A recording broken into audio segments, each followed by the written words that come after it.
Yo, yo, yo, yo, yo. Hello, hello, hello. Oh, look at that. Instantaneously working. How about that? Who would have thought freebie version of StreamYard worked instantaneously, unlike the Streamlab version, which was absolutely insane. That was nuts. There must be like an outage or something with Streamlabs because setting up a stream 3 times, shutting down the computer, restarting it, going from YouTube to Rumble, YouTube only, nothing was working. I'm like, you know what? I still have the freebie version of StreamYard. At least I have something. But hey, it worked immediately. So clearly there must be something going on in Streamlab. If that keeps up, well, then we'll figure out something elsewhere. But I would assume that there's got to be an outage or something because what Streamlab did was absolutely nuts. But, anyways, hello to all of you out there. Great to see you. Looks like because I'm on the freebie version, I could probably have on up to about 6 panelists at a time, so maybe we can rotate. Once again, I apologize for being a half hour late. I was on time, but Streamlabs said, no, you can't be on time. But I'm here, and well, it's me. But good morning to everyone. What's up, Daryl Brewer? Deeple 101 deleted scenes. We already got members a pop in here. I love to see that. I love to see, dude, Streamlab, get it together. I don't want to use this freebie of StreamYard. I really don't, because I want to have as many members on stream as possible, but hopefully they get it situated. What's up, Davina Duckworth? I'm just glad I actually can now see all your faces here. It's about bloody time.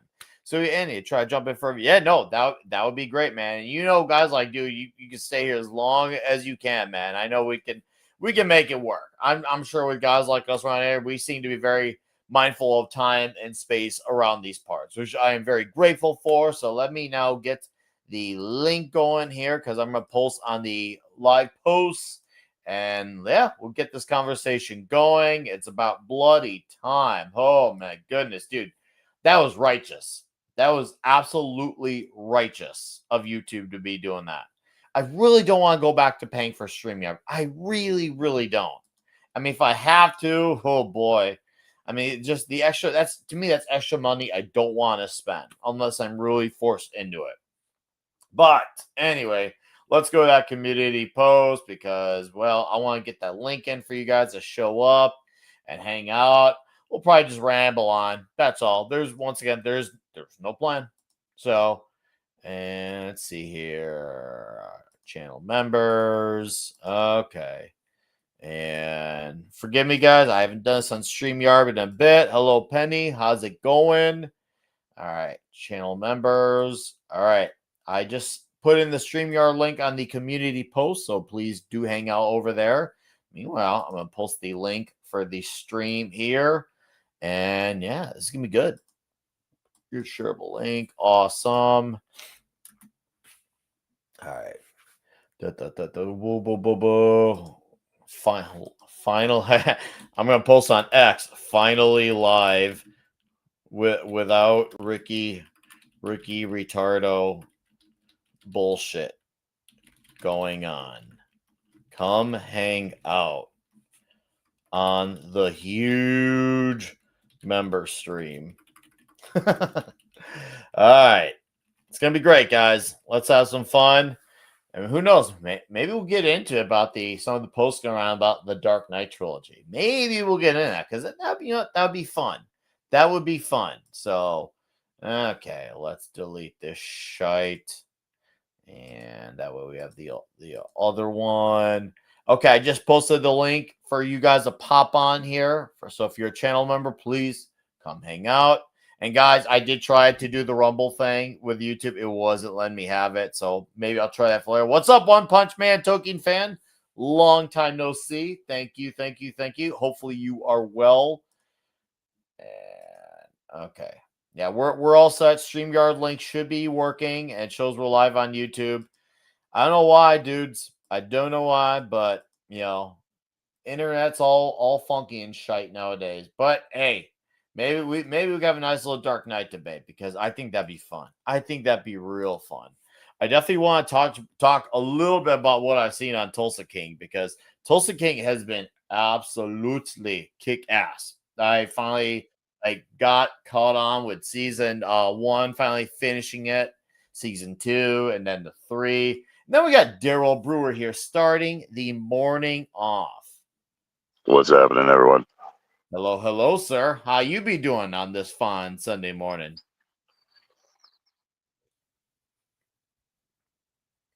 Can you hear me? Daryl? Daryl! Come back. Daryl? All right, we lost. Oh, yeah, I can hear you now. You said, can you hear me? I can't hear. Sorry. You're good. You're I good. said, I'm sorry. I'm out in the middle of nowhere, California, doing some work right now. Oh, okay. Yeah, that explains everything. Okay. No, but I was just asking. Here, How's let your me give you a Sunday view. morning going? Yeah, there he is.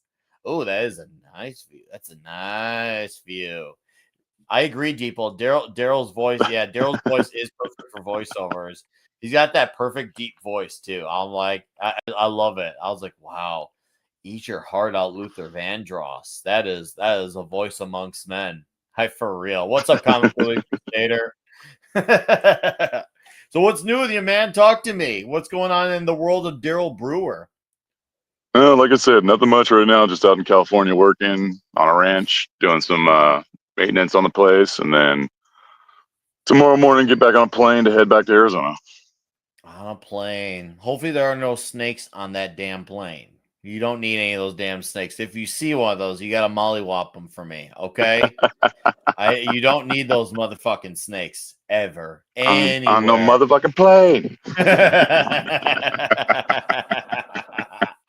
Oh man, no, I love that. No, for me, it's been busy around my corner. Thanksgiving was great, it really good. My brother and his girlfriend made food. It was excellent. I hope yours was good, dude. Mine wasn't. Like I said, mine wasn't horrible, but I did wind up catching a plane to fly out here. So okay. Oh, okay. So the grind was still very real then.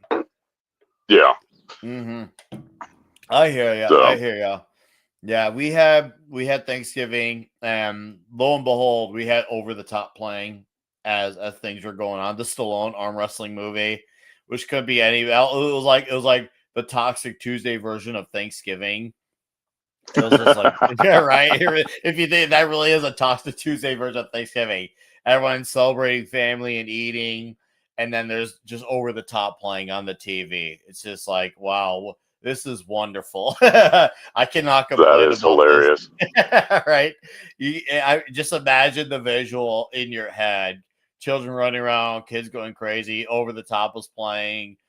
Sylvester Stallone's on the screen in his giant truck. Oh man, just in all its Canon Films glory. It was a sight to behold. I wish I had taken a photo of it and just a Kodak moment. Oh man. Right. It truly was a Kodak. Remember that phrase, a Kodak moment? Yeah.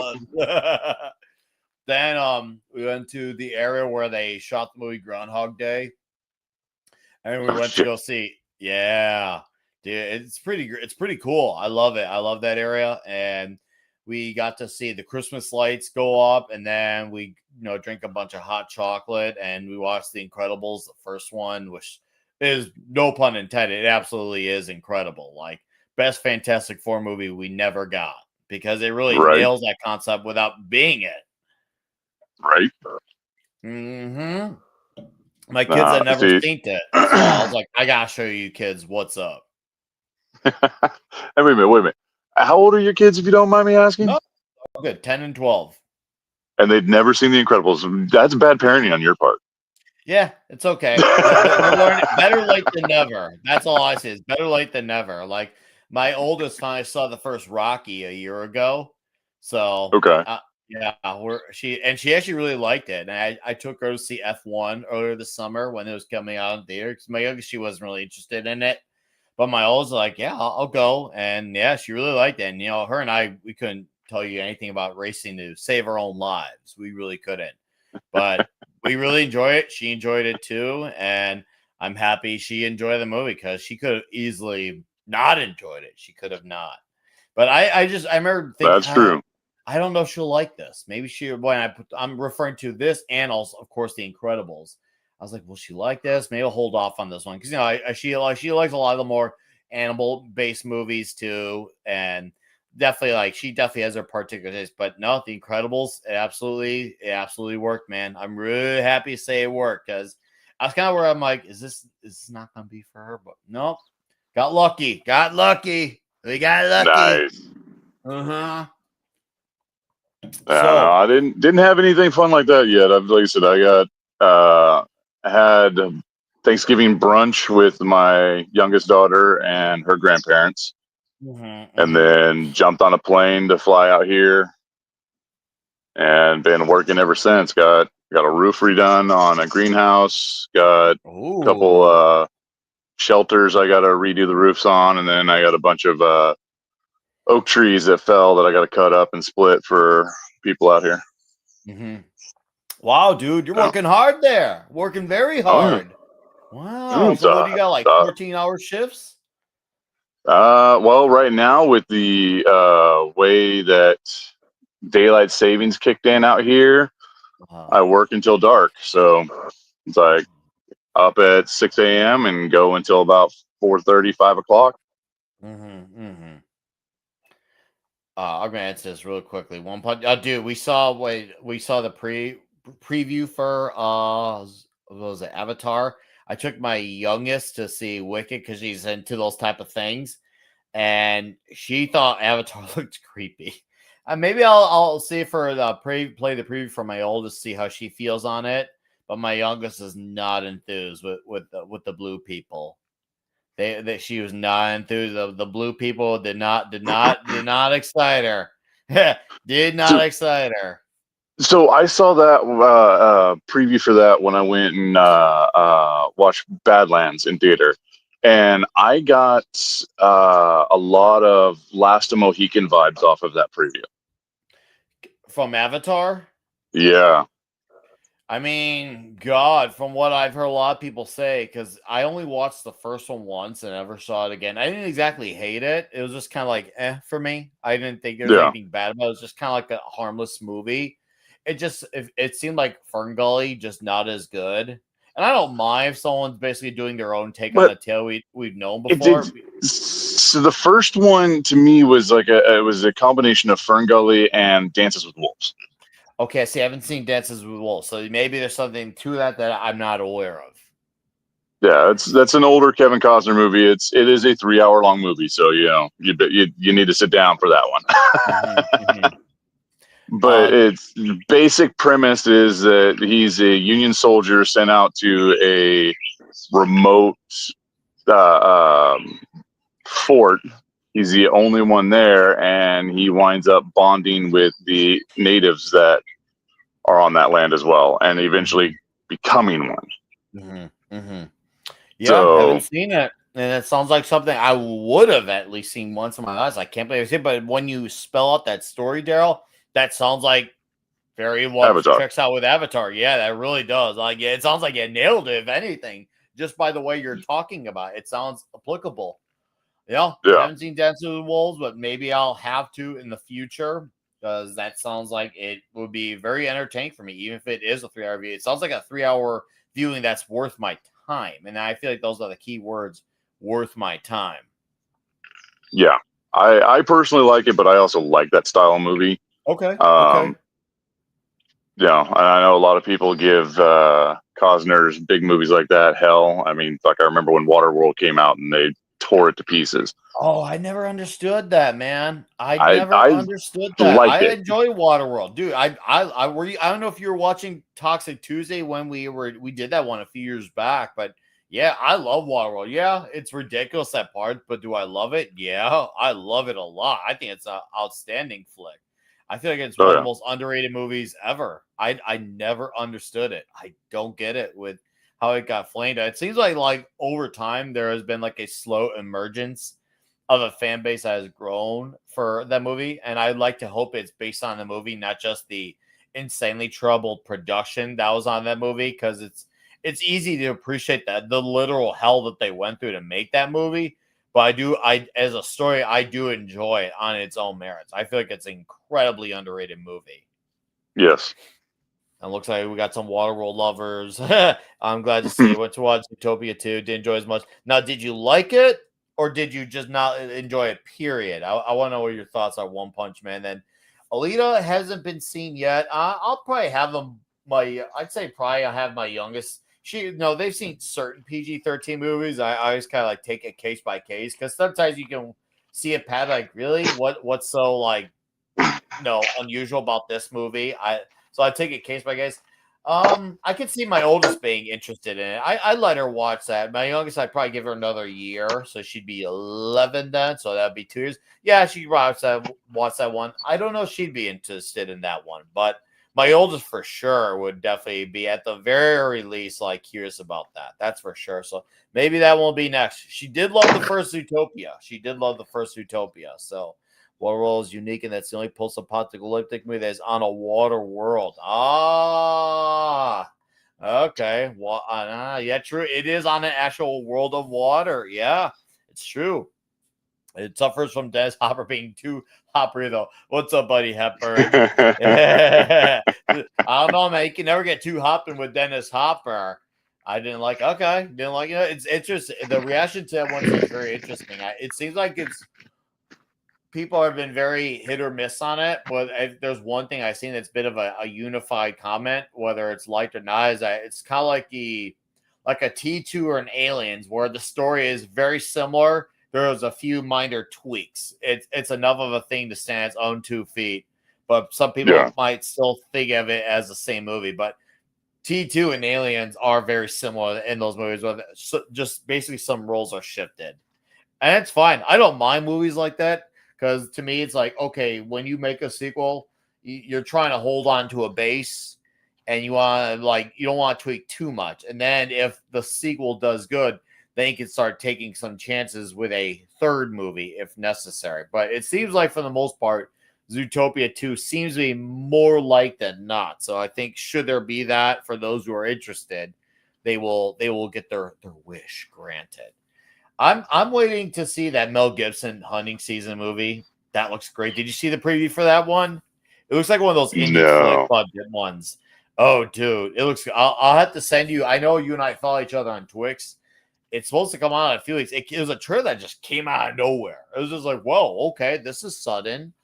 And I haven't. Gibson. Go ahead. This is actually the first time I've been online. Okay. On YouTube or any social media in almost a month. It's just been balls to the wall busy. Whoa. So I have missed out on a lot of stuff basically since Halloween. Oh, wow. Hot damn. That's crazy, dude. But hey, you're busy. Yeah, I mean, I've even missed out on modding for Midnight's Edge in the morning and Mead because I've been so fucking busy.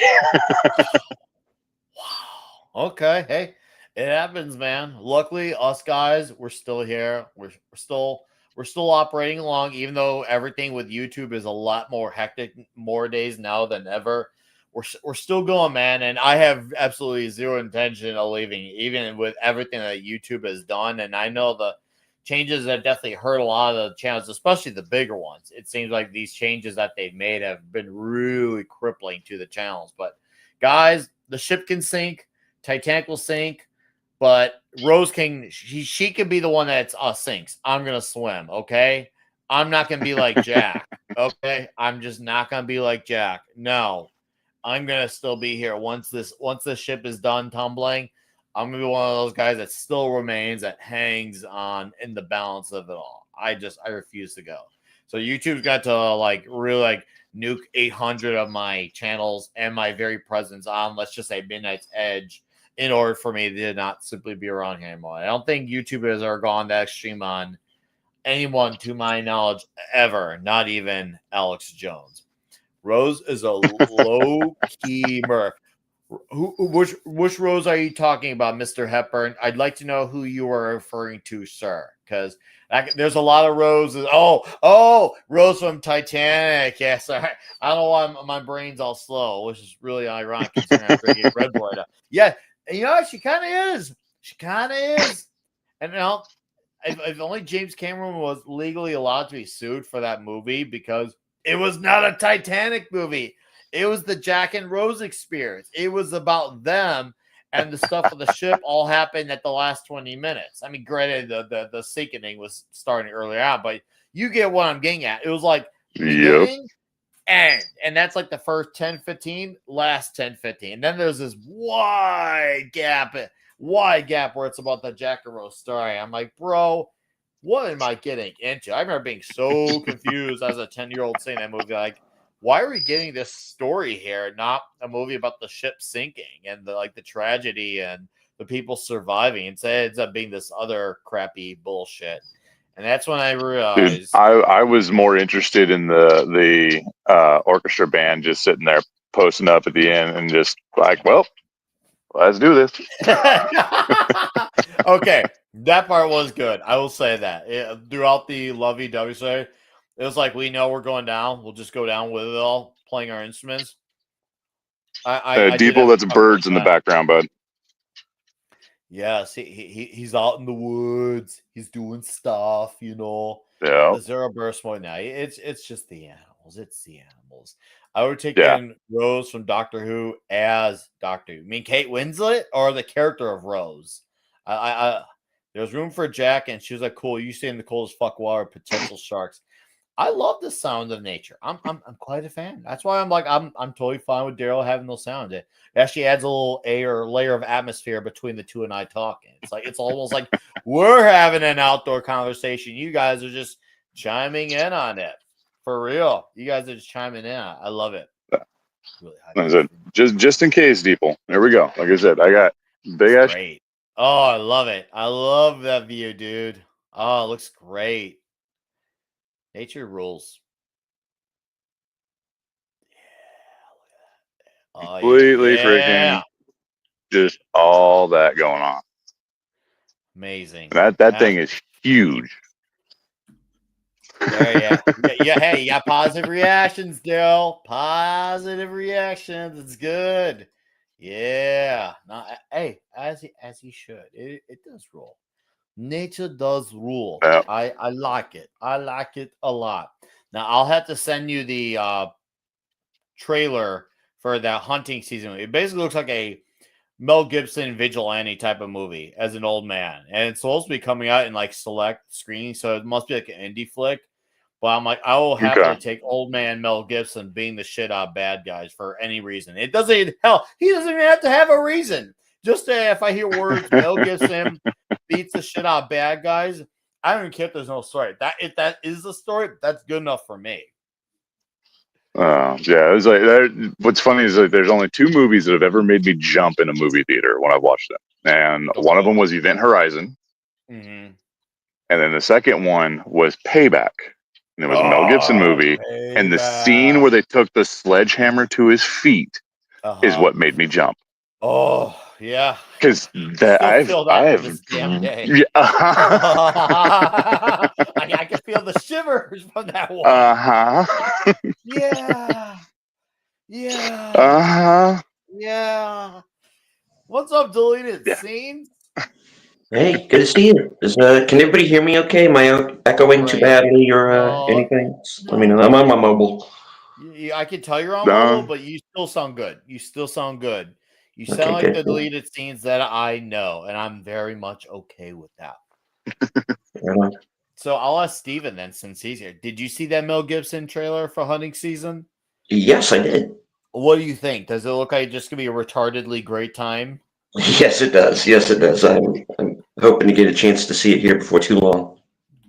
I agree. I just want it to be really good. Yeah, no, that he has no. I agree, deal. He has the echo that's fine. It's not one of those ones where it's overpowering when we all talk. It's just it's only for him. It's just no, and you don't have to worry about turning off your mic deleted. You actually do sound good. I meant that when I said it the first time. It's more of just not just taking over everyone else's talking, because there's the echoing, and then every else on it just was like bum bum bum bum bum bum bum, like a ping pong thing going on. There's no ping ponging going on over here.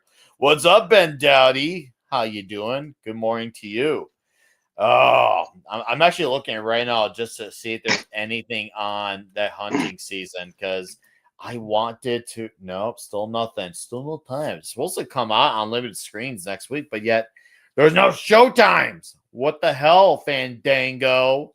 Give me my movie. Unless you're moving the date. Then you know what? Speaking of, how about the Rush Hour 4 announcement? You know what? That's a good place to go to. I will let Daryl. Did you hear about the Rush Hour announcement? Because if you don't, I'll tell you. Literally just read a headline and said that it's moving forward, and that's all I know. Now, do you know the context of how and why it happened? No. Oh, okay. So our president said, "Hey, Paramount, we got to do it. We got to make this movie. It's going to be great." And I'm not joking by it. This is actually what happened. This is actually what literally happened. This is reality. He reached out to Paramount, said, "We need a new Rush Hour movie because we need fun, like action, Americana, buddy cop type of movies." And literally the next day, Paramount announces Rush Hour 4 with Tucker, Chan, and Brett Ratner back. And remember this, wow. too. Yeah, this is literally what happened. It sounds like fiction, but this is actually what happened. And it's scheduled for July 30th of 2027. And Tucker has not been doing anything for a while. And this helps Brett Ratner now be unblacklisted from the industry after he had accusations that are pointing towards him that were never, ever proven to be true. So I'm hoping for this to be just a solid, fun, good time of movie. I don't know how much energy Chan has in the tank, but I'm gonna have it on good authority. He can still do better than most guys, even at his advanced age. Now that you know that added context, Daryl, what are your thoughts now? As long as they don't just phone it in, I think it'll freaking do good. Okay. Nice. That's the one thing I'm concerned about, is it because it's been how many years since the last one? Like 10, 12 years, something like Yeah, that. and like you said, Tucker hasn't been doing anything. And Jackie Chan has done what? He's done stuff the most outside recent of the country. Yeah, but he hasn't been really doing much in the way of American movie theaters or stuff of that nature. So as long as he don't phone it in and Tucker actually comes with it, fucking awesome. But if they phone it in, agreed. Yeah. No, you can't fuck this up. Now you're gonna have eyes on you too, especially like if this is supposed to be like a movie that helps like make fun movies a lot more prominent again. That's a big thing here, as we need fun movies again. And I agree that we're missing a time where we had feel good movies dominating the market. And I'm hoping, this is my thing, and I'm going to pass it on to Steven after. I'm hoping that this will be, assuming that it's good, let's just assume that it somehow is. I hope this is like what kicks the door down to fun movies taking over, and also having a lot more badass male fronted movies. It could be a mixture of new guys with a little bit of the older guys. For every, let's just say Jackie Chan, you have a Chris Pratt or a Glenn Powell involved. That way you can have some of these younger guys, rise to that occasion as well. And then hopefully that'll kick another door down for maybe some original ideas for some of these guys as well. Because, Pratt, I feel like, has the chops. He just needs to have more stuff that gives him that type of material. I feel like the Terminals showed you he is definitely capable of it, and he's not just Chris Pratt, jokey, laugh out loud all day long. Like, yeah, there's a ton of place for it, but Pratt can also be a great action hero when the moment needs. And I feel like we can use those type of movies out of him. He's definitely got the chops if you haven't seen The Terminalist. So, yeah, Mr. Steven, no, I have. What are your thoughts on this whole Rush Hour 4, and what are your expectations for it, not just from the movie, but culturally as well? Well, yeah, it's great. Let's go back to new movies again, folks. Seriously. Agreed. Yeah. Because I'm I'm one of these people who I kind of wind up using this phrase called real movies. Mm-hmm. And there are so many made these days that feel like real movies, like real old school movies that are these throwbacks to what we grew up on, Mm-hmm. you know. And I'm not saying stop any forward progress, of course.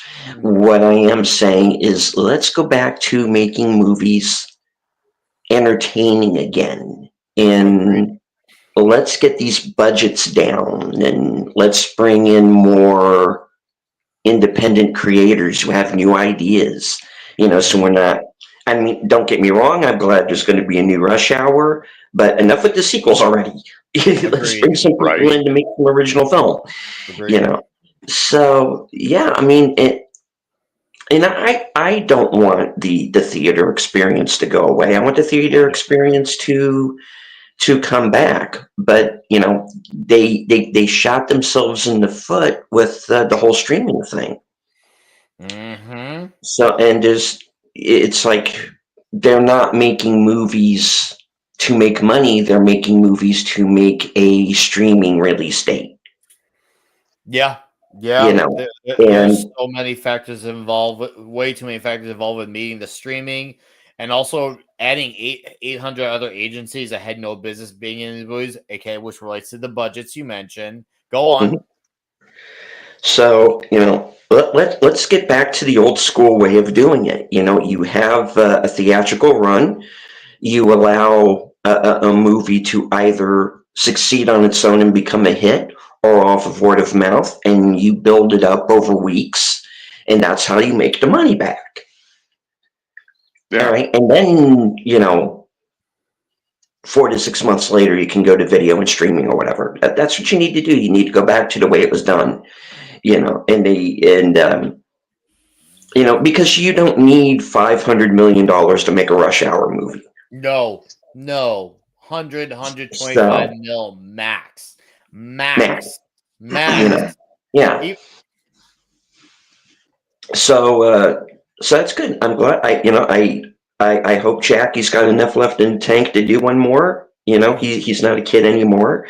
It'll be good to see Chris Tucker back. It'll be good to uncancel Brett Ratner, because this cancel culture stuff has got to stop. There are people out there who got away with doing a lot worse, and the allegations against them were even proven. So, yeah. So let's get back to work. Playtime is over.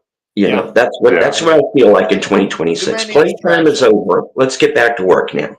Agreed. Let's stop being distracted by things that don't matter. And I'm glad you hit on something with Brett Ratner, because the stuff that he supposedly did is nowhere near what others have done. And the stuff on top of it with him that he supposedly did, none of it was ever proven. So, and let's just entertain that there was some truth to it. Guys have gone away with doing worse. You selectively chosen that if that was to be the case. So either everyone is worse to him and you have selectivity, or it's all bullshit. Either way you slice it, this is all still pointless and petty. Let Brett Ratner get back to work. He's clearly a guy who tries to do his best when it comes to making movies. He's a movie type of guy, which is good. You want to have guys who want to be there for the entertainment experience. And yes, it's not lost on me, Mr. Ben Dowdy putting it on the chat. Rush Hour 3 is working. Yeah, I remember seeing it once and thinking, it's okay. But maybe with him being uncanceled, maybe he'll have a new fire lit in him. Because think about it, when a guy like that gets a second chance, I'm sure he thought he was donezo. I'm sure he thought he could never come back. That type of thing will definitely give you a new spark. And I feel like having a spark like that, along with Jackie Chan, and don't forget Chris Tucker being back too. He's not done a lot for a while now. I think right now, if we're going to get one more out of these guys, this is the time to get that going. Especially they'll have that revitalization going. That 70s entered the studio backstage.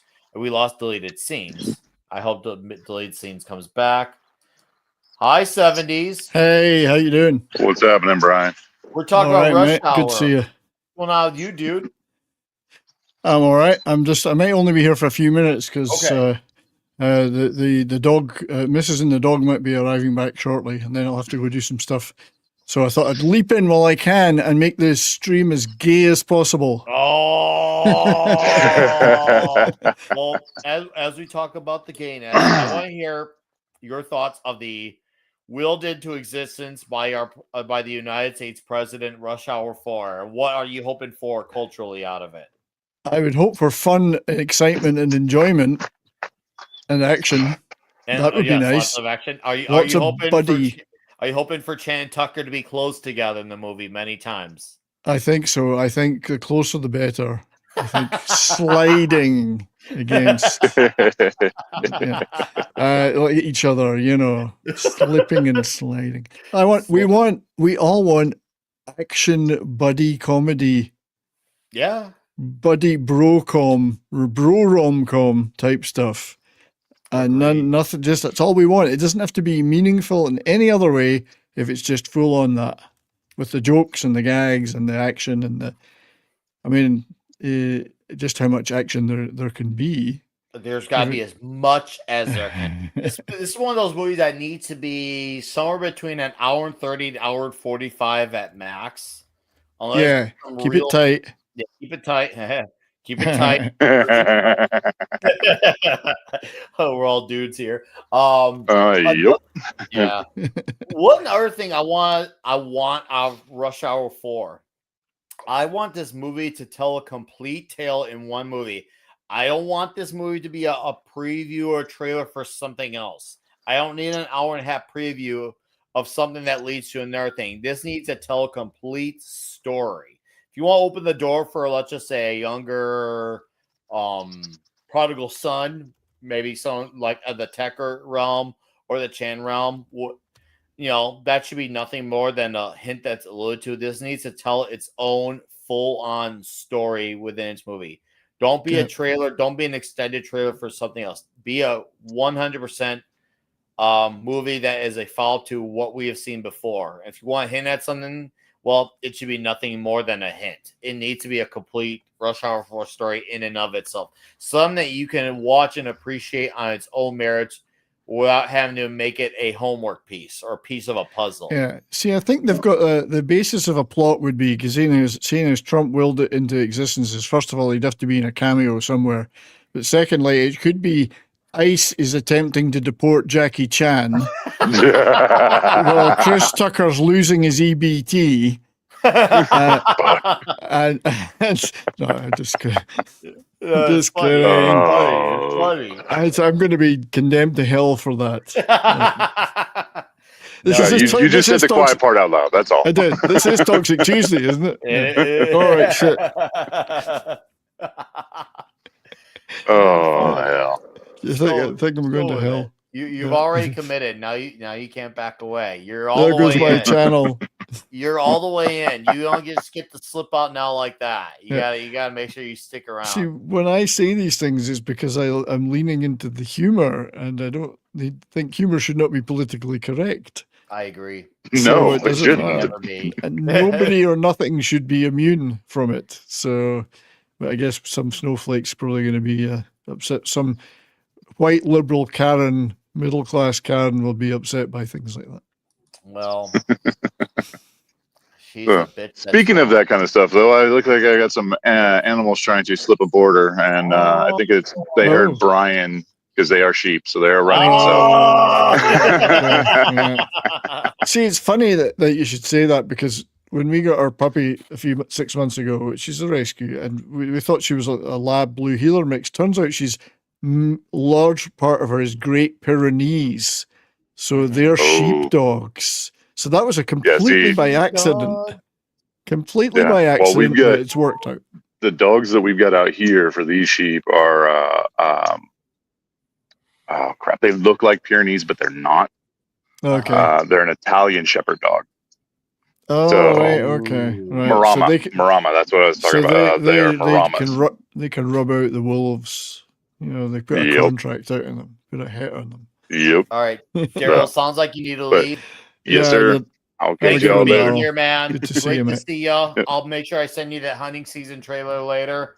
All right, brother. Appreciate you for being a member, dude. Yeah. See you, No darling. problem. We'll catch you guys later. All right, Take take it care. easy, man.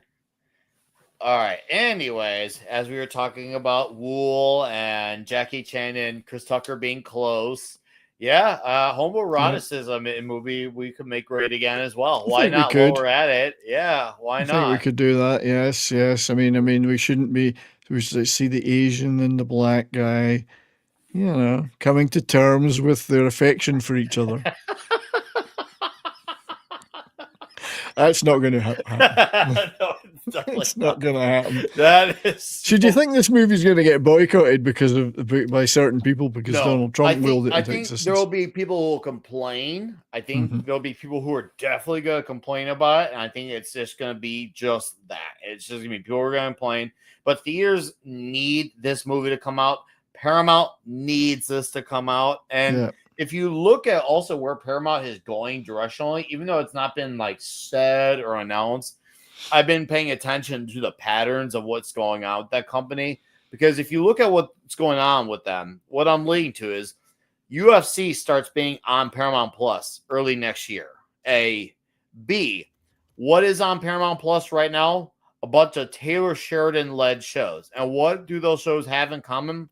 A lot of very charismatic male led shows. So between UFC, charismatic male leads, and now Rush Hour 4, I wonder if we're going with Paramount in the direction of this is going to be where it's going to be like the 2026 version of like the Man Show or Spike. If you remember Spike TV when it replaced TNN on network cable 20 years ago, this could be the upcoming. This is the guys network type of thing. Maybe Paramount's going to be the one that breaks the ice on that being a thing again. Well, Because it Paramount's seemed like done that some left. good stuff. I mean, Yes, they Paramount have. They're has. on a They've hot got- streak. They've got the Taylor Sheridan stuff. They had that great show, The Offer, that was on a couple of years ago. They've got various other things they've done that have been pretty good. Their TV side's actually quite good. So there's hope. There is hope. There's And that's the hope, yeah. thing. UFC attracts a lot of guys. Rush Hour 4 attracts fights and dudes. And now, and of course, you think about all the Taylor Sheridan led stuff. Think about Yeah, it. and Bob Mobland. Thornton. What's the other one? Sylvester Stallone. Yeah. Kevin Oh, yeah, Costner. Tulsa King. Jeremy Renner. Mobland is a Paramount, and that's the best show of the year for me. So I'm going to finally start that this week because I try to watch 1 to 2 shows at a time. And I'm 3 episodes from being completely caught up on Tulsa King because I'm on season 3. I got 3 I need more to episodes catch up. left. Yeah, So I'm I going need to to finish catch up on it today and tomorrow with those episodes. And then probably Wednesday after Toxic Tuesday, after we talk Deadpool, that's when I'll be ready to talk Mobland. I'm going to try to do 2 to 3 a week of it. And look, it's fucking Polly. awesome. Stream these huevos. Hello, Hey, Polly. so Polly, I got a copy of your movie the other day, Polly. But there's Polly on the cover. Oh, wow. This was a thrift. I already had a copy, but I didn't have this 2-disc copy. He's a of the tranny in the picture. closet. He is. Well, Polly's not in the closet. There's no closet. Pretty. There's no closet big enough to hold Polly. That man's That's just pure masculinity. Man, he got really white. Like, is he like Yeah. Sammy Sosa? Like, did he like do a Sammy Sosa? He bleaches, don't you know that? He bleaches. But yeah, I've always loved this movie. Maybe that's a sign.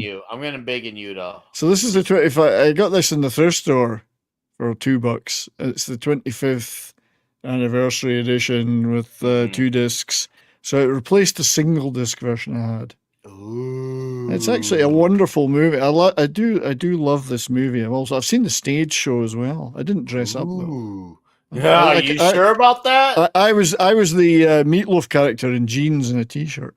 I dressed up in his Meatloaf character. Meatloaf is in it. Eddie. Whatever happened Eddie. Saturday night. He comes to a sticky end. Oh. I'm just a sweet transvestite. It's such a. God, my mind has just gone blank. I was gonna say you were thinking about all the men in Richard that movie. Richard O'Brien, who wrote it and wrote all the great songs. He's good. You might remember he was in Dark City. He was one of the baddies. If you've ever seen Dark City, that's a great movie. Richard O'Brien, he's a really interesting guy. He's Funnily enough, I don't think he's Interesting even guy. gay, and yet he wrote this movie. But hey, if Susan Sarandon gets her boobs out in it, come on, young Susan Sarandon. She's in her underwear, and it's pretty. There's something for everybody in that movie.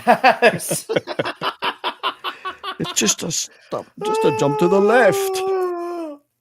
Oh, Step to the, if you're into science fiction and 50s science fiction stuff, it's perfect. But I also did get this on the Black Friday and 4K. Ooh, Again, it heavy replaced metal. a crappy DVD copy I had, so now I've got a decent copy of it. Heavy Nice. metal. Yeah, Nice. that was Black Friday. This was the other thrift store one I got the other day for $1. The Longest Day, great Second World War movie. And there now needs to be The Shortest Night as the No, long-awaited sure. film. Look at the masculinity in that movie. I see that. Yeah, it's a badass cover. It's just dripping with poster? testosterone.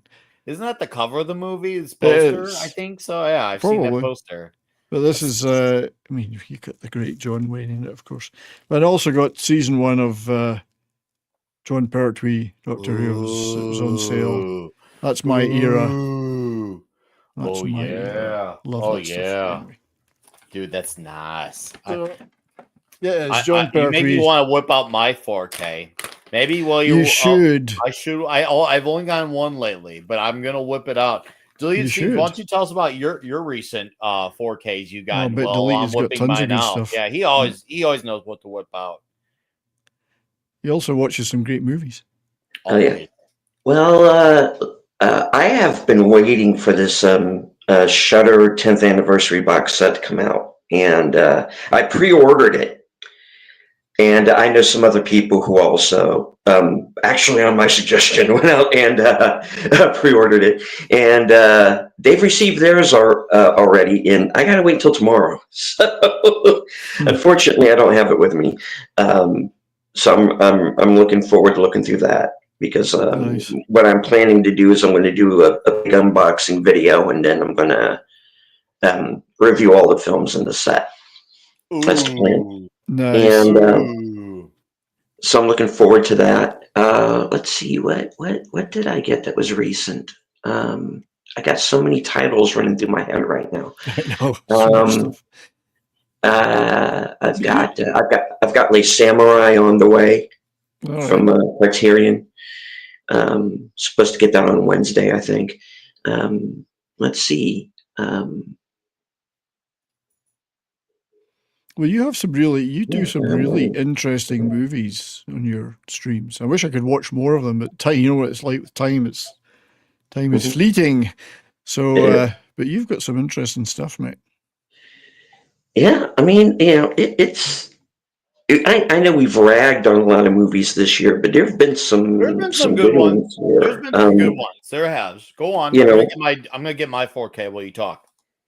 Mm-hmm. He's talking about his 4. He thinks it means 4 inches. It's not what it means, Nick. But yeah, I wish I could buy more new stuff. I just don't have the money for it. That's why I've gone on this rampage of thrift store, church sale, yard sale, physical media. That's why I had to wait for like Black Friday and Cyber Monday and all that. Me too. Yeah. It's what I can. So kind of pick my moments and then get what I can afford. It's amazing what you can find when you dive into the thrift stores, the church sales, yard sales. You get tons of great stuff. Amazing what people give away. I haven't watched it yet. I've had for about a little over a month now. But I mean, this is for me. This is as Nick Weiser as it gets. But just saying. But you see, Death Wish. the same as in the original, as it was meant for VHS. The original VHS. Look at that. Look at that.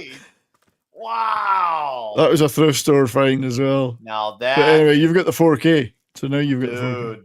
But you got the VHS as God intended it. VHS. Wow, man. Nice PJs. They got an alien on them. Thank God there's no flap in the front of them. Well, I put these on in between walking the dog, then I've got to put the waterproofs on because it's like 25 centigrade below here and a foot of snow.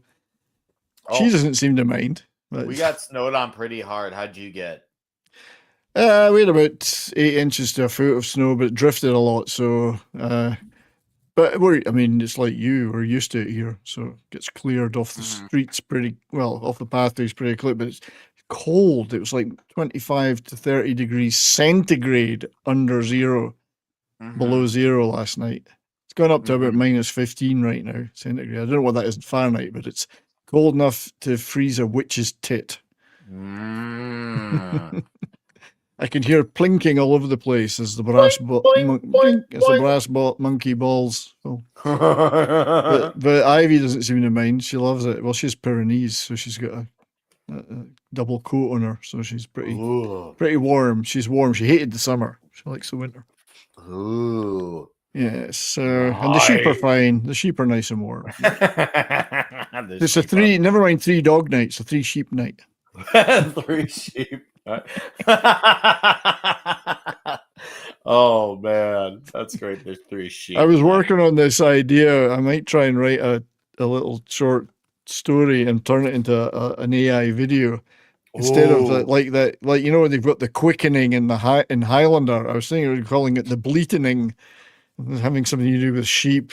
There can be only one sheep, and the sheep fighting to be the last one. The bleatening instead of the quickening. It just popped into my head, this idea, and I thought you could AI all these sheep fighting each other in different ways. Wow. Fighting for the right to be the one, the only one that can hang out with Jock McHugh. Wow. Oh, hot dog. I think I gotta go. Sorry, mate. I'm going to leave you two alone in a room together. We just got the two of you. Just the two of us. Just the two. We can make it if we try. Just the two of us. Make it if we try. So, but I'm glad you had a membership. I'll have to have a member stream soon. I haven't had one for a couple of months. So. Yeah, see, I used to, I for a while I was holding it down with doing one a month, and then I fell off, and then I got back on. I fell back off again, and I've been back on for 3 or 4 months, and this is the first time in my history of doing these ever I've had 2 in a month.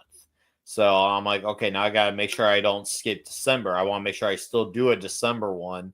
Yes. I won't be able to pull out 2 again, but I'm going to do at least 1. So cool. I can definitely do it. But hey, thanks for stopping by. No, good to see you, mate. So Tuesday night, we're doing Deadpool, yeah? We are doing Deadpool, yes. Not in the biblical sense, but we're talking about the movie. Yeah. We were talking the first Deadpool movie on Toxic Tuesday, then the one from 9 years ago. No, yes, the one that wasn't made for $500 million. Yes, yeah, right. The one that was barely profitable. Yeah, indeed. Even though, funny enough, I think I locked the one. I think I like the barely profitable one the most. Even though first one's awesome. Yeah, first one's still great. I still love it, but I'll see you then, Mal. I'll let you go. So you go attend your see you guys. See you deleted. All right. Cheers, everybody. Later. Bye. Guillermo del Toro. You know what? I'm glad Davina mentioned that. Did you see Frankenstein? If so, what were your thoughts on it? Because it seems like there's a lot of mixed reactions in our sphere on that. I've seen people go from it's really not good to it's really good. Like, let's just say, for example, Nerd Rock really liked it. But I know Graham Nolan did, but then I know guys like Razor Fist was not a fan of it. Where are you at with this movie? Did you like it? Did you not even see it yet? Oh, I haven't even seen it yet. Okay. Yeah, I've been meaning to, but my schedule's just been crazy. If I'm going to sit down and watch a 2.5 hour movie, I need to carve out some time before I can do that. But yeah, I have heard very mixed. I've heard people say it's the best movie they've seen all year, and I've heard other people just say it's just kind of meh. So and then I've also heard people say it's like a shot-for-shot remake of the Branagh version. But then again, the point there is, they're both going back to the source material and going hewing closer to the original novel. And sure, they're adding their own thing to it, I would expect. Um, but yeah, I'm curious about it, and I want to check it out the first chance I get. Mm-hmm. So I'm not deeply drenched in Frankenstein lore. I've seen a few different variations over the years. I've not seen all the 900 plus. I've probably seen a handful of them. I did enjoy the movie. I actually thought that the 2 hours and I'm counting without credits, around 2 hours, 20 minutes without credits. Yes, there's a lot of credits, 10 minutes of credits. It's insane. My only major complaint on it is some of the CG is pretty bad in the movie, but I also remember that it's Netflix budget and anything Hollywood spends. For all the crap we give them on spending, if there's one problem Netflix has trouble with spending on, it's their CG budget, because the CG budget, even for a lot of their best stuff, doesn't look good a lot of the times. Like, that's just the Netflix way. I enjoyed it a lot. I thought the performances was great. And I've heard some criticism on Oscar Isaac being Guatemalan, and I can understand that to a point. But however, he didn't look Guatemalan in the movie to me. He just looked like a guy that would be a psychotic creator of Frankenstein as Victor. I thought that worked in his movie. If he was a guy that didn't look his part, then I'd say that's a problem. But he looked like a Victor Frankenstein movie to me, and I like that they made him this really asshole guy. They didn't add any sympathetic edge to Victor's character, which for me is like long overdue, because what you make when you make that monster, especially when you speed rush the process without thinking things through, pretty heinous act. And the way he treats the monster himself, pretty heinous. You shouldn't try to sympathize with a guy like that. And I do like that there's no sympathetic edge to that. I do like that it is very faithful to one of the OG stories where it ends on the ship. He walks away from the ship. So if you've seen that, you've seen a lot of this before, just told very well, in my opinion. I really thought that worked to its advantage, having that be just a faithful telling of what we've seen before. So it doesn't really feel like it adds to my knowledge much new stuff. It feels very well, we've seen this before, and I know for some that might even be considered criticism.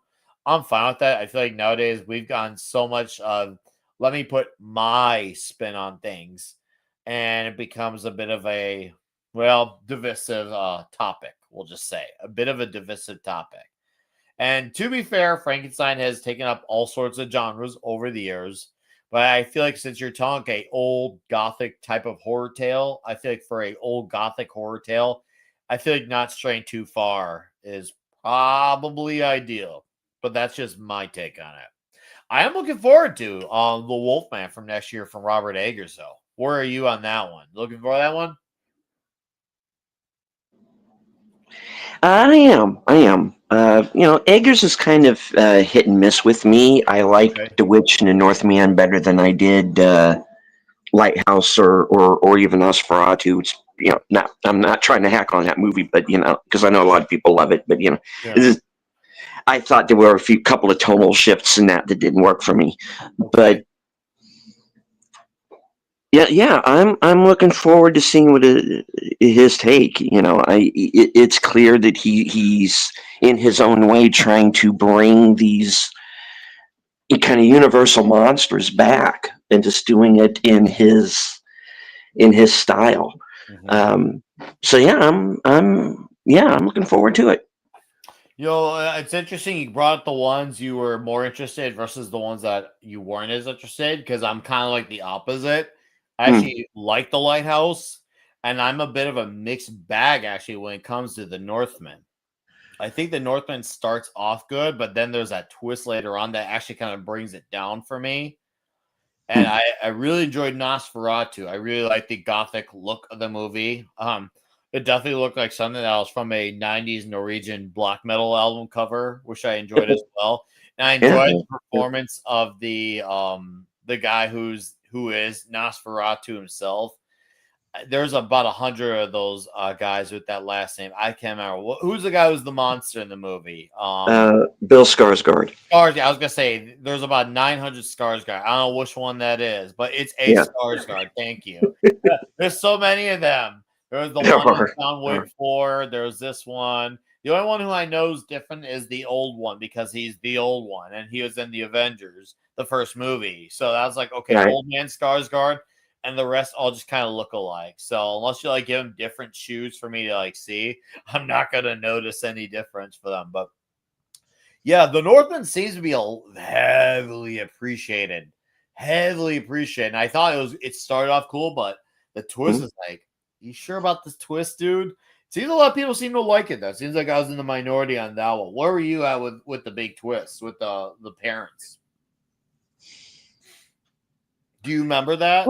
It was gonna it was gonna be something like that, you know. I mean, you know, because when you go from well, the whole thing is trying. It's weird because it's like you're following the guy on this quest, and then at the same time, there's everything telling him maybe this road to revenge. Sisu fans, road to revenge. You know, is maybe not the way to go. You know, because he does have these opportunities. Because you know, you realize that the relationship between the parents was not what he thought it was. You realize that, you know, the uncle is kind of a fuck up, you know, and yeah, so there's all these, and you got, hey, you know, choose your revenge or Anya Taylor-Joy, your choice, you know, and so he does have this decision to make by the end of it, and then you know, it goes where it goes. You know, it is very much the Hamlet story. It's got a lot of Conan in it. That's what I dug about it. Is that the point in the movie where it's going to lose people? Sure, you know. Yeah. But I was with it, you know, and it really did hook me in. So I dug it. Okay, I guess we're just of two different minds on that end, but no, it clearly got people talking. I'll give him that, man.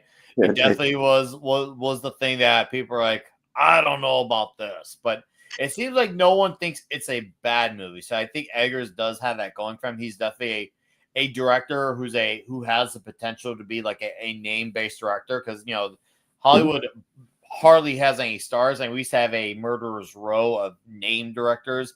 And Eggers feels like one of those guys who has that it factor to be a name director. And I'm hoping that will definitely be a vehicle that can help him get moving for when he does his Wolfman. Because a lot of people have already forgotten there was one that came out earlier this year, but it feels like to his advantage, it feels like a lot of people didn't even know it came out. There was that one that came out, I think, January, February.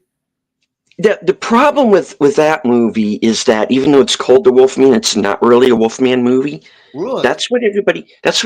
I haven't seen it, but what everybody has told me is that it's not really a Wolfman movie. It's a Wendigo movie, and I'm like, yeah, but that's not a Wolfman, dude. You know? So you know, that's two totally different. One's like a cryptid, and the other one is, you know, you've become this beast. You know, and I don't know. This kind of sounds like the filmmakers missed a point in their own film.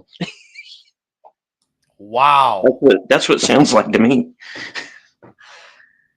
Wow. Because I've seen the makeup in that film. That's not a Wolfman. That, you know, this looks like a creepy old guy, you know, crawling around the swamp. You know, that's not a Wolfman. Well, so, I guess all you do is just strengthen Robert Eggers'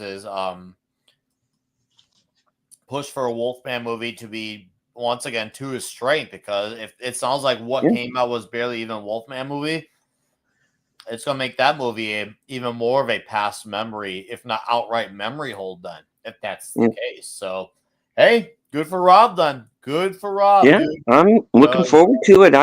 I'm interested to see where he goes with it. If he's going to go back, and if it's going to be a straight up remake of the Universal, or if it's going to be, he's just going to come up with his own storyline. I don't know, but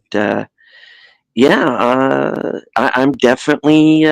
I'm not going to poo-poo it out of hand. I'll give it a chance. I'll go to the theaters and see it. Okay, sweet. I like Yeah. that. So, okay, we're gonna transition on over to a little bit of something here, probably, and then probably in like half hour we're gonna wrap up because I saw something on Twix yesterday, and it made me think about this for a bit. And this is pertaining to the Dark Knight trilogy. So I've noticed over the last, I'd say, 5-6 years, I feel like I'm starting to see a bit of a pushback on the Dark Knight. Now, me, I've always been in the mind that I really enjoyed it. I'm not going to shift away from that just because there's this new, I wouldn't call it hate boner, but there's definitely pushback towards it now. I can definitely recognize its problems for sure. I should probably pause that before YouTube flags me. I definitely can acknowledge its flaws, but I still find it to be very, very entertaining. And it seems like that pushback really reignited because Robert Downey Jr. had words that he said about the movie way back when that came back into the light, saying that he didn't understand the movie. It's not my idea of what I want to see in a movie. Still can't tell you what happened in the movie. That one I don't get because I can remember very distinctively what did, and then why they need Batman to be the bad guy. Now, I don't feel like they're trying to make him the bad guy. I think that one of its biggest downfalls, it makes it feel like Batman is a supporting character in his own movie. But that's also, on the flip side, a testament to how good Heath Ledger was in the movie, that he did feel a little bit like the main character. What's up, Andy Masterson? What are your thoughts on the Dark Knight and the recent pushback towards it? Now, did you always feel this way? Do you disagree with this? Where are you at on this? Oh, I disagree. I thought Dark Knight was the best movie of its year, and I still stand by that. Okay. If anybody has any problem trying to figure out the plot of that film, maybe put down the Coke and watch it again. Yeah. Yeah. I agree. I don't know. It does sound like a little bit of sour grapes. It does sound like a Marvel guy trying to dump on a DC movie.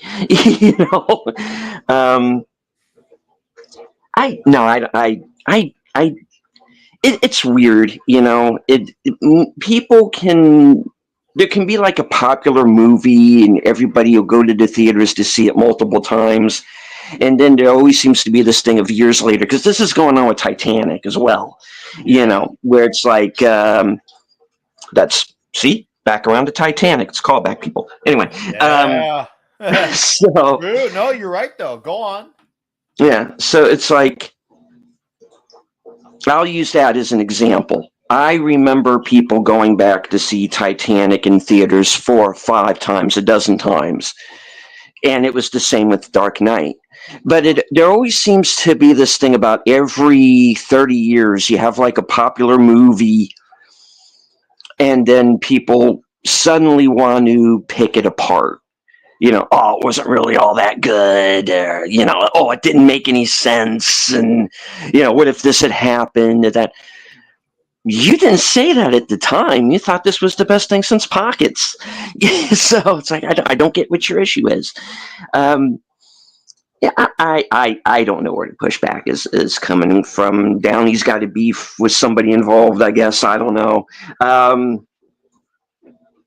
I stand by Dark Knight. I think it's the best of the trilogy. Like I said, I thought it was my favorite movie that year. Whether or not Heath Ledger would have won the Oscar if he hadn't have passed away, that's debatable. I think he would have, but he would have, even if he didn't pass. I feel like his performance was that noteworthy. I truly believe that.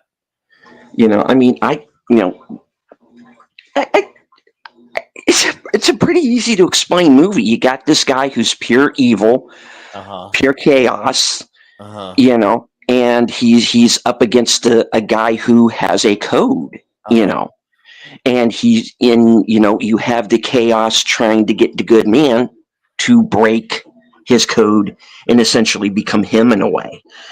That's the whole idea, is that they're two sides of the same coin. Yes. You have the law and order, and then you have the chaos and mayhem. Yes. And it's kind of weird. It's almost a Two-Face story in a way, but yeah, it was clear that they were setting Two-Face to be the Two-Face is in its own. So they had to rush it because of the unfortunate events, which we all know now.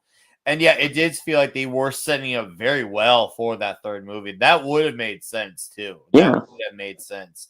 So because the line, the whole movie is that one line that they give to Harvey. Says you either die the hero or you live just long enough to see yourself become the villain. That's the whole point of the film. Yep. In a nutshell. Yep. So if you don't understand that, I can't help you. Yeah. No, I can't either. I'm with you. So now it's funny you mentioned Titanic, because I never was a fan of the Jack and Rose experience, but at least I can say my stance on that 28 years later was consistent. But I understand it always had a fan base. That's the facts of life. I do know people who saw it 800 times over, love it, still love it nowadays. And then there are some who have, to me, flipped, which to me never made sense why they flipped. At least my stance has been consistent like them, where it feels like now they're just hanging it just to get in line. So it's like, nah, bro, you were all in that movie. Don't just now act like you now love it. Where were you at now? Don't do this in fashion, out of fashion BS. That is irrelevant. It's stupid, and it's very fair weather and flicky. Stand by your stance. Even if I don't like it, I'd rather have you stand by it. Dark Knight, even though it's not my personal favorite of the Dark Knight trilogy, I really enjoy it. I think it's a great sequel, and it's one fortunately, I wasn't one of the people who got to see it 5 times in theaters. I only saw it twice, which is still very hey, that's still cool to see a movie twice in a theater. It's still really cool. I saw it twice in theaters, and I really enjoyed it. And of course, I have the OG of DVD copy that came with the comic book, the Batman comic book. Really happy about that purchase. Really proud of that purchase. Still to this day own it. Still in great condition too. It's a movie between that and Batman Begins that I've gone back to. That 1-2 pairing I've gone back to many times over the years. Batman Begins, for clarification, by the way, is my favorite of the 3. Yeah, it's great. It's great. Yeah, I think they're. I know I'm saying Dark Knight's the best one, but I think they're both about equal, to be honest. It's really the third one for me where it falls off. But I think no one disagrees there. You want to bring the internet together? That's where they'll come together on that one. That's for sure. It seems no. I know. This is very painful. I don't know. What are you saying? Okay. Bane in that movie sounds like Apu if he were white. That's what he's a white Apu basically in that movie. He's a white Apu. But I can understand why, even though Batman Begins is my favorite, I can understand why The Dark Knight resonated. One, Batman Begins put Batman movies back on the map. And a lot of people tend to forget this too. Batman Begins was not this rip-roaring success. If anything, at the box office, it either underperformed, if not just about broke even, maybe. But it was not a movie that was a smashing success. Now, what did it have in the long term? It had legs at the box office. So it's clear that interest was starting to come back for Batman movies all over again, and the genre of the superhero comic book movies as well. And then when you bring back in the Joker, that was like the perfect storm, because, okay, now you got Batman in some people's good graces again. Mix that in as a follow-up with the Joker and Heath Ledger. And I thought it was just one of those right place, right time type of deals with the Dark Knight. Everything was just lined up for it to succeed, as it rightfully should have. To me, the only way it would have not succeeded if it somehow wasn't made well. And, well, to me, it was absolutely made very well. And I watched Batman Begins and this, I try to watch them at least once a year each, because to me, they're movies that still hold up. and I don't see what is the dislike of them to this day at all. Period. I can understand Rises. I had my problems with Rises back when it came out in 2012. Oh boy, did I got flack for that amongst like my circle of people I knew at the time. Like, how could you say that? I was like, dude, Rises falls short big time compared to the other two movies. I never understood that. Anyways, Action comes here, by the way. What's up, dude? He's got a few comments I want to take note of.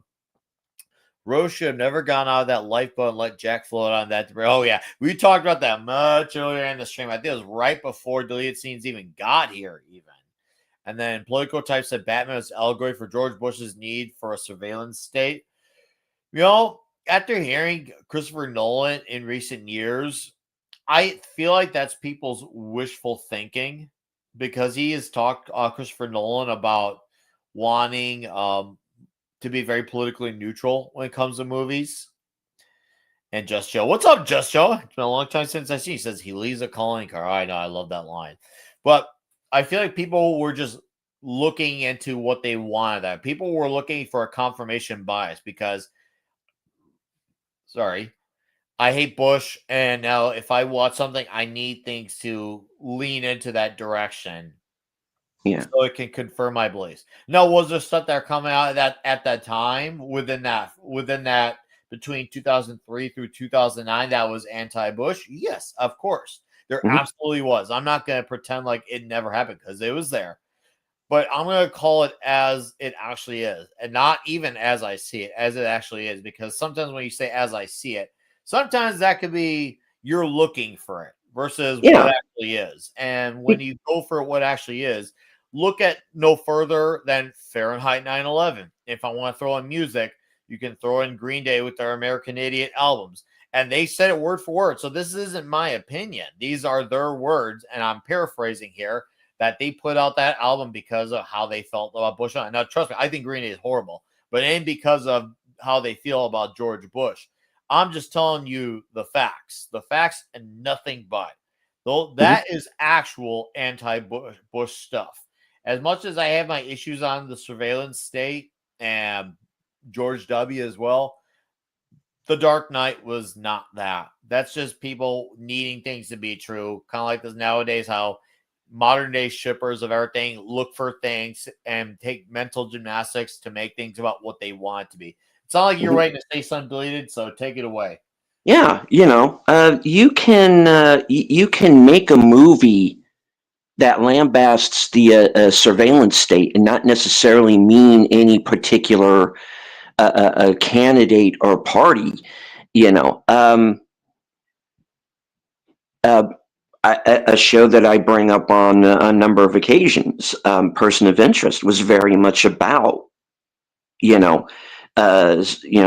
the surveillance state and how much is too much and how far do you go and when is it helpful and when is it not. And there were a couple of different presidents who were in power while that show was on, and it's still the same story being told. So I don't think it's necessarily the matter of leaning politically one way or another. You can still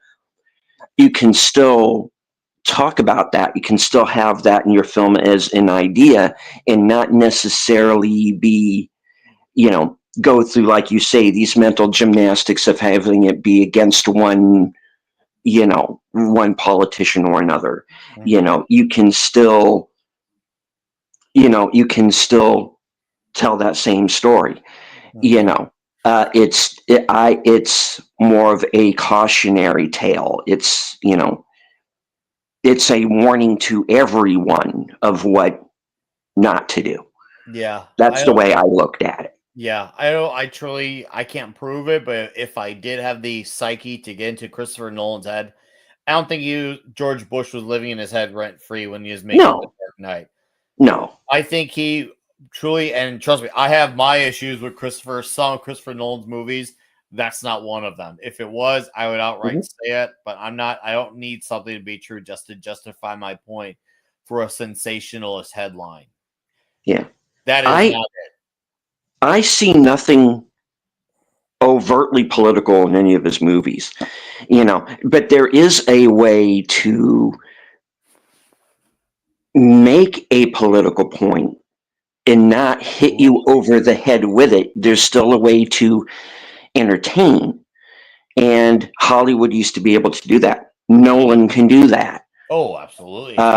For sure. I think he's the best at it. But, there was a way to get your. I forgot who said it. I was watching a show a little while back that had oh God, I wish I could remember who it was. It might have been John Carpenter. I don't know, but it was somebody from that time period, that 80s time period, who said,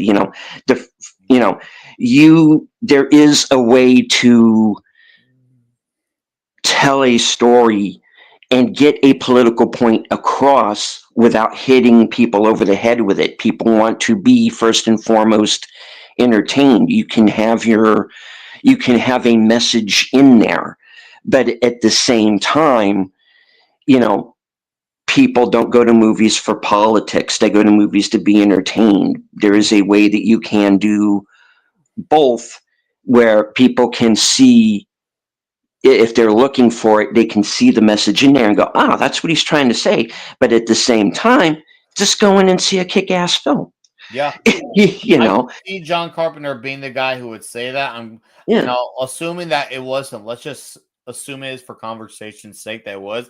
That would be right in line with him, because if you look into it, it's clear that when you look at a movie like They Live, it was clearly centered around Reaganomics and all that.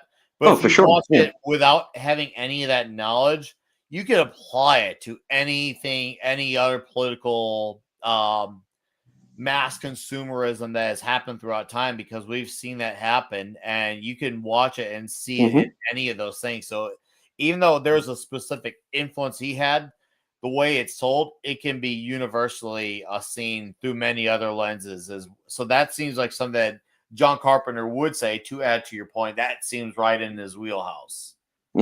Dawn of the Dead, same way. Again, a movie that was about some of the same things that Carpenter's movies have been about. Again, another movie, it's kind of, they live with zombies, Yes.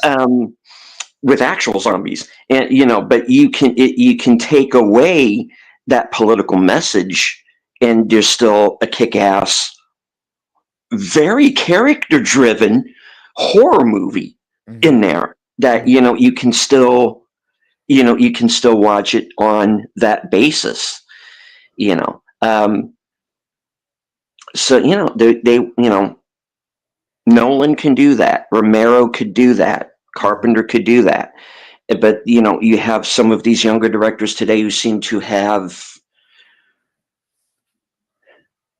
and I know that, and I hate saying this, and I know there are people who in Hollywood who are just kind of, they'll put all this message stuff in their movies just to get along, and just let me make my movie, and I'll throw in whatever, and they're okay, players, for better and worse.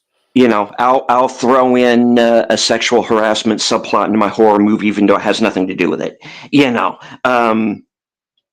I'll get along to get my movie made. And that's been pointed out. Oh yeah. But there was a way, and there are these directors, and we don't have enough of them, sadly, who were able to get certain messages across, but do it in a way that you are still entertained by the film. Starship Troopers, let's take that as an example. The original novel, Robert Heinlein was a very staunch conservative, and then you have the film version that's being played by a guy who is left of Heinlein, But at the same time, that's a movie where, okay, he can, you have that balance of the two. You can see the political side of it, which is there, very clearly there. But at the same time, it's a kick-ass movie about kids killing bugs. And and that's the thing, is that you had directors who could balance out their politics and understand at the same time, hey, we got to make money on this thing. So, Yeah, and there was I a was way to gonna do it, try. and there was a formula, and it's like they threw it away. They forgot about it, and then maybe they're starting to get it back now. Find out. We're gonna with find out. with Nolan, with Eggers, these guys who are just like, hey, we just want to make movies, man. you know, Imagine you know, Imagine that. Yeah. Oh, I know. So Hey, yeah, you're a pretty good player. so and going back to the beginning of the show, I hope that Rush Hour 4 is the best of the bunch, and makes $1 billion. Let's do it. I don't know if it can make Let's have fun again. I don't know if it can make, and I'm not saying to the movie's detriment. And this is something I feel like a lot of people in our sphere have not really pieced together. I want to make money, of course, as long as it's good. Mhm. But I feel like it needs to be a profitable movie. But the whole billionaire, I don't know if this is something you thought about or some you put taking notice of, but I notice a lot of people in this current YouTube have talk about movies success and being $1 billion. The only way a movie like that needs to be $1 billion is if its budget is sky high. The MCU phenomenon of phase 1, 2, and 3 normalized the idea of movies making $1 billion and making them frequently. Prior to the MCU, that was an incredibly rare thing to do. That was insanely like a unicorn sighting. It was so freaking rare to have $1 billion. Now, if its budget ends up being that high, which we earlier said, no, let's hope it's not because they need to cut back on these budgets. Mm-hmm. Boy, then we're in a problem because even let's just pretend it does make $1 billion, but its budget is that within that margin. Well, then you've made another Deadpool Wolverine that is barely profitable at that point. So I'm hoping its budget's not that sky high. I really hope it's not. I think a lot of people got to really think about $1 billion is a lot of money. I've never tasted it. I don't know what it feels like. Hell, I've never had $1 million. I've never had 500,000.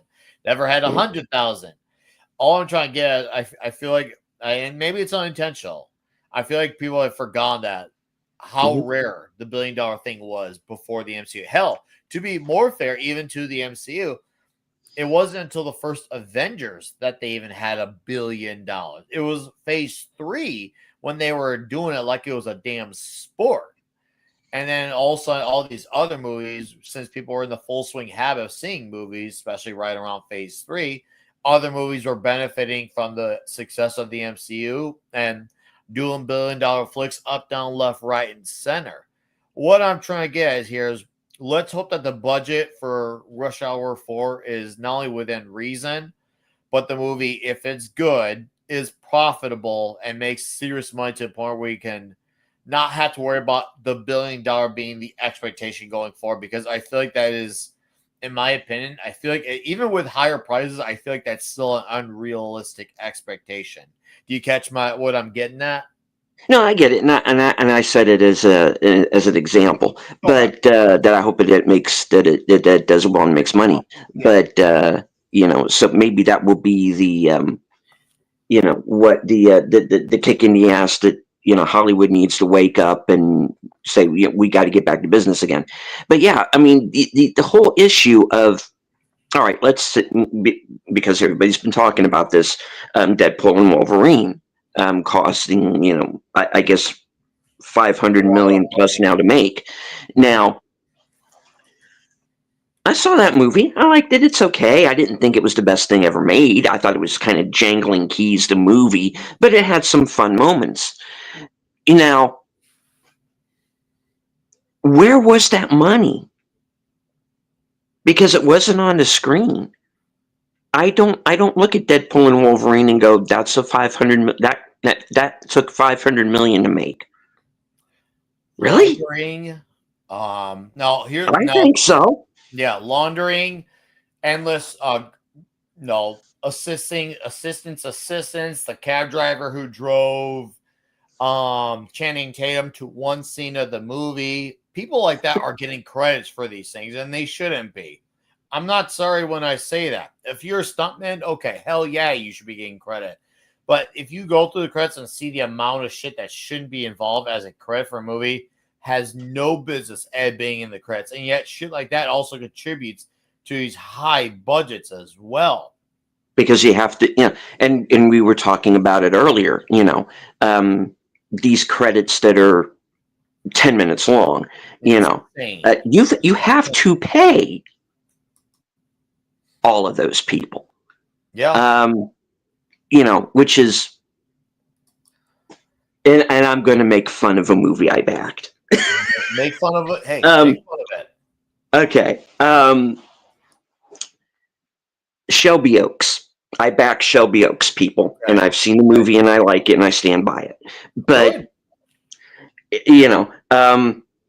but all right, the credits at the end are quite lengthy. They're like 8 minutes or something long. The credits at the end for a small movie like that.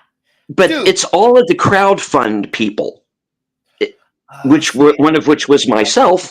That's like most of the credits, because they thanked everybody, So that's so yeah. I make fun of these credits being 10 minutes long at the end of movies, and then you say, okay, you've got to pay all of these people, but then again, at the same time, you have these long credits at the end of an independent film that are thanking the people who did pay for it.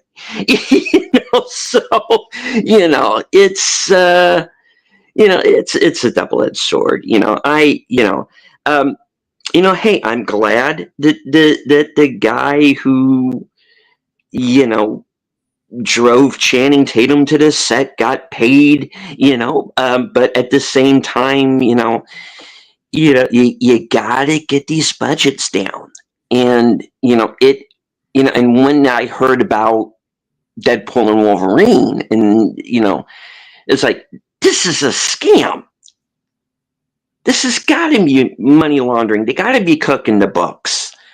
And I think the investors at Disney need to take a good long look at what's happening and who's in charge, and get it. They got to go to Iger, go into his office, drag him out of his shower, and start saying, "Where's my fucking money?"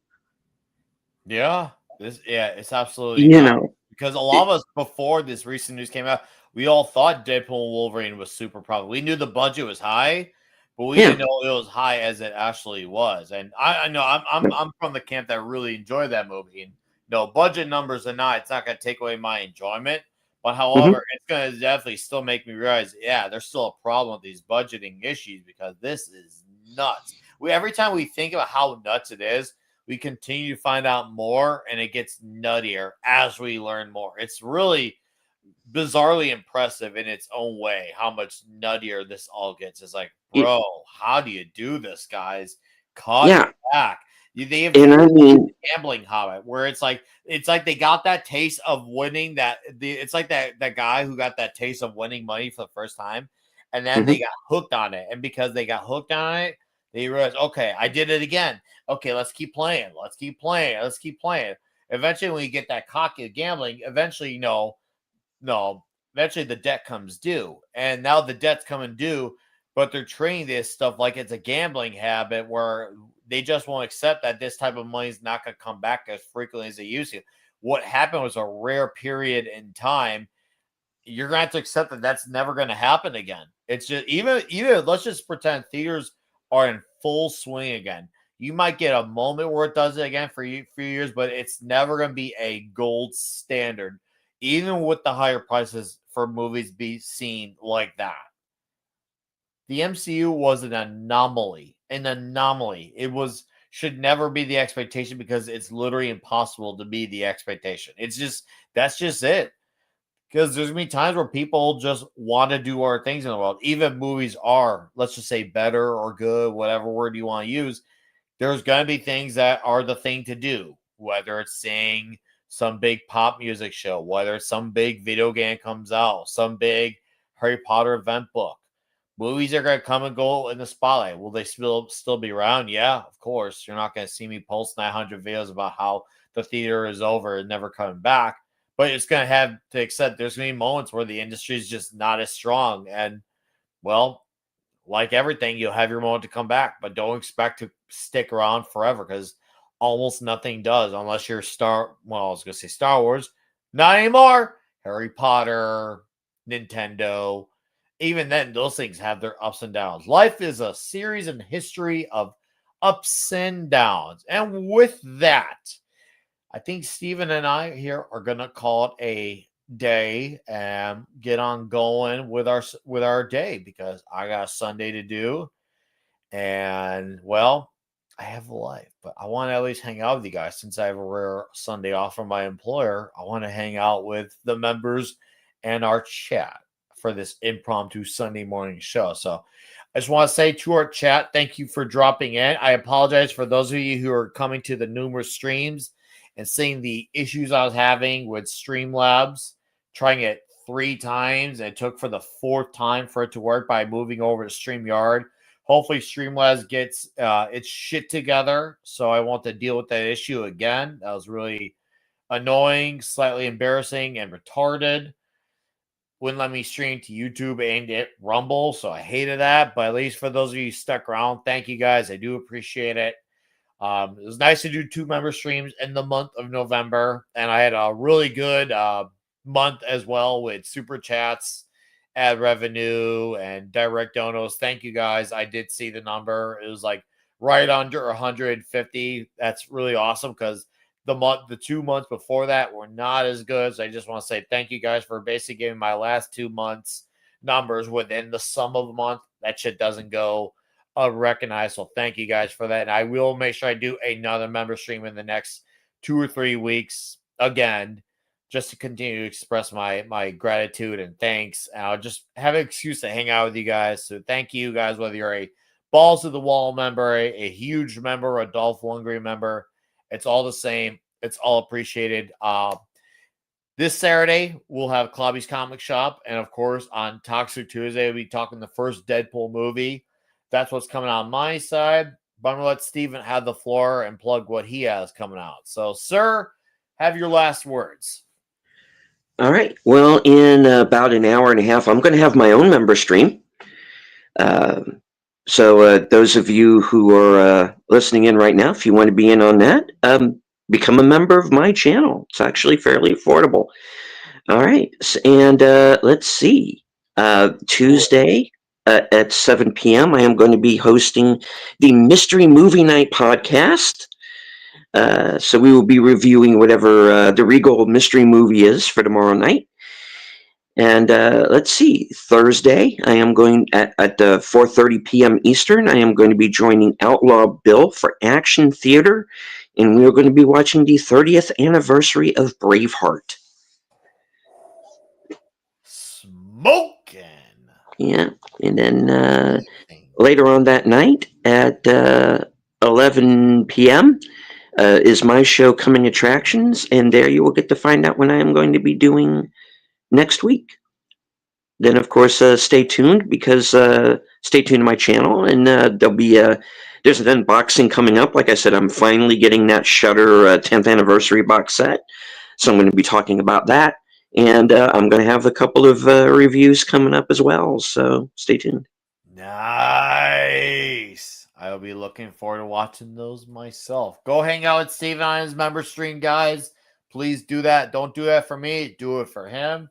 And, sir, it was a pleasure to hang out with you. 70s and Daryl Brewer, thank you guys as well. I like to have all our members hang out whenever they can, all shapes and sizes.